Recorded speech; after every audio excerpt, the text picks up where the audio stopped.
Hey, Josh here with the Wild West Extravaganza. Just thought I'd slip in real quick and say hello and wish you and yours a very Merry Christmas or Happy Holidays or whatever you're celebrating. Hope you don't get too much coal in your stocking tomorrow. Hope your uncle doesn't get drunk again and urinate all over the couch.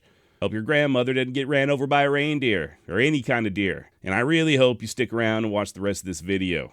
What you're about to experience is an encore episode originally titled Blood Meridian Christmas Miracle. It's that time of the year again, so I figured why not. I'll see you next year with brand spanking new material, hopefully beginning on January 8th, and hopefully by that point I'll have figured out how to properly use this damn camera. Alright, without further ado, let's go ahead and get things started.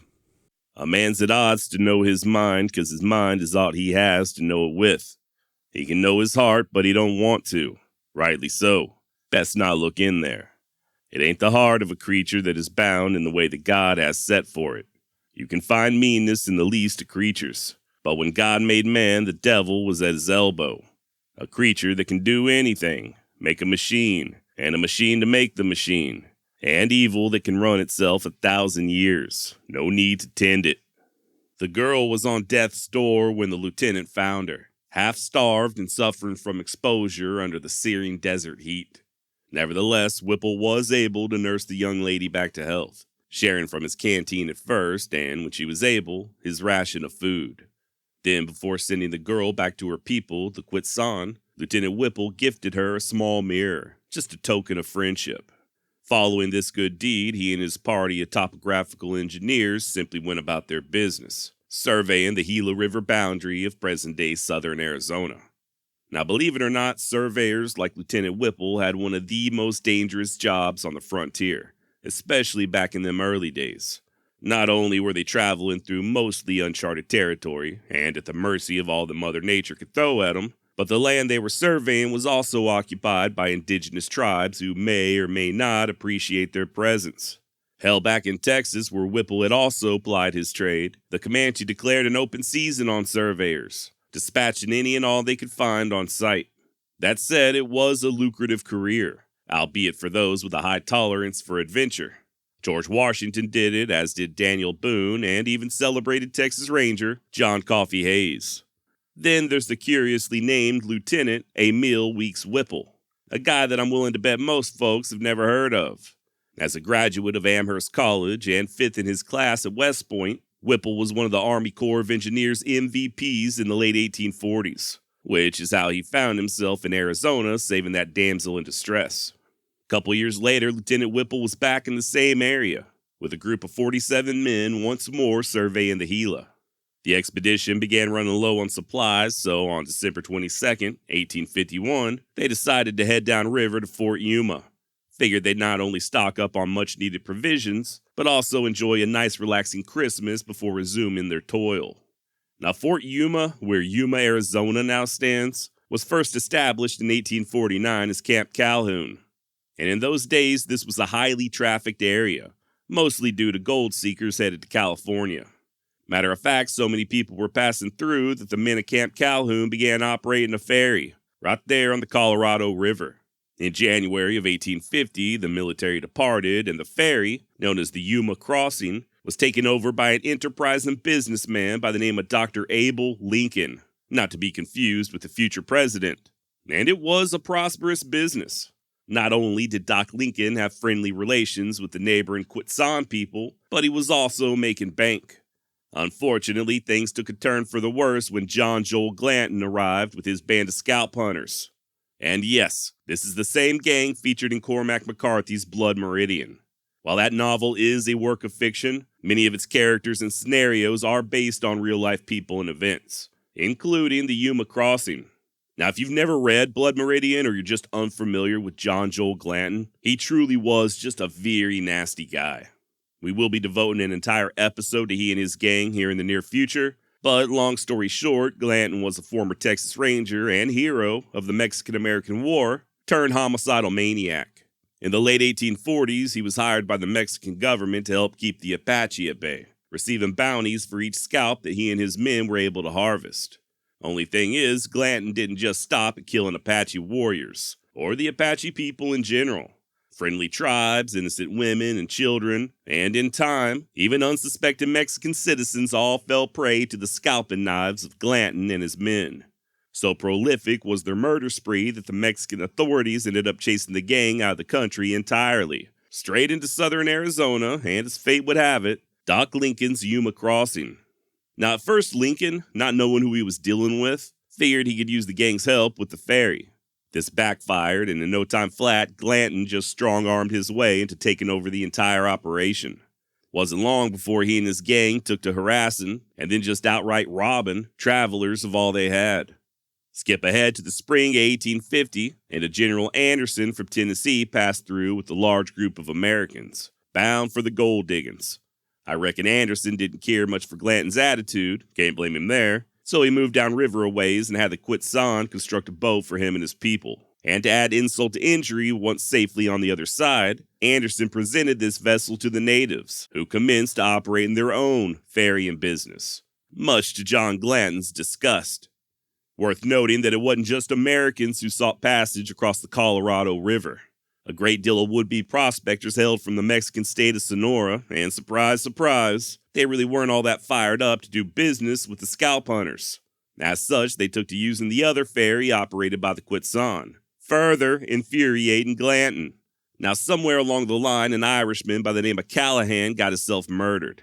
In the novel Blood Meridian, Callahan helps to operate the Quechan ferry, but, quote, within days it was burned, and Callahan's headless body floated anonymously downriver, a vulture standing between the shoulder blades in clerical black, silent rider to the sea, end quote. Now the truth is, I don't think anyone knows exactly who was responsible for Callahan's death. Some sources do back up McCarthy's narrative that Glanton was to blame, while others assert that it was the Quechan who did the poor bastard in.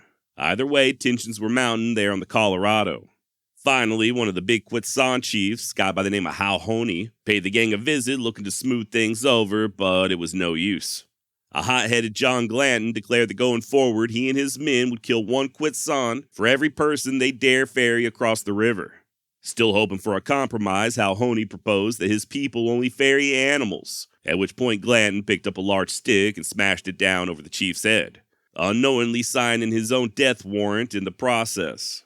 Not long thereafter, on the 23rd of April, 1850, as the gang slept in a drunken midday stupor, the Quechan people arose in righteous anger, slaughtering Glanton and damn near all of his men.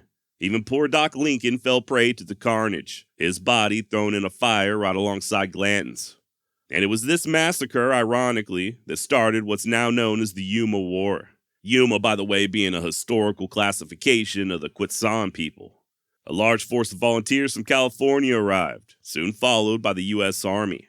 At first they garrisoned at the scalp hunters' old camp, but by March they had moved a short distance away to an old Spanish mission dubbed Fort Yuma.